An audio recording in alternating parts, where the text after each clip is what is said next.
یادگربی از این مواد نان میپزد. چپاتی و این نانهای زیبا محصول دستان او میباشند.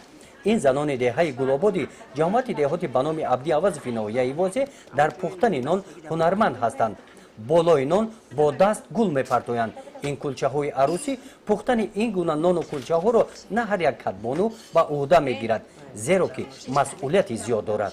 من مادری 13 فرزند اینمی ایگولکیمون ما به همین کسبان نونبندی و چکنی و صد بار شکرانه همین توی تماشاهای خیش تبورا در خودمون ده همه امیاد اشتراک میکنیم همین نروی خودمون همین نونبندی و با این همین اتلقنی و همه همین چیوی نروی توجکی کلچپزی و گلمونی و همین را نشان میتیم میکنیم همین هنر را.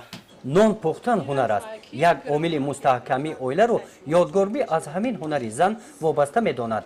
این هنر رو به همه دخترانش یادگربی یاد داده است. همه آنها در حیات اویله‌داری خوشبخت هستند. همین دختر توجیک همه هنر داشته باشه. باید همه هنر داشته باشه که در یک جو خیزد خور نشوند.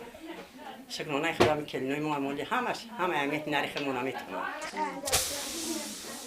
در پختن نان از چنین تنور عادی استفاده می نمایند. این را تنور زمینی نام میبرند. در منطقه کلوب تنور را چکدان نام میبرند. در گرم کردن چکدان از قوای برق استفاده عموما نمیبرند. چکدان را با هیزم گرم کرده سرخ می نمایند. میگویند که نان در چکدان با هیزم پخته شده مزه‌اش بهتر می باشد. صد بار شکرانه همین هنر خوبه. ای روی هنر تمام نقض میبینه، روی هنر تمام بلوگزارد میکنه، ای روی هنر تمام میشناسد. خیلی نقض خوبه هنر.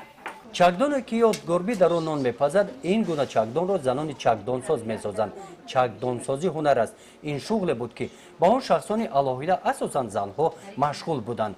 متاسفانه این گونه زنهای چکدانساز در دهه کم ماندند. گزارش خواجه نظری خدای نظر ظهروف از ناحیه باسه برای برنامه اطلاعاتی نوید.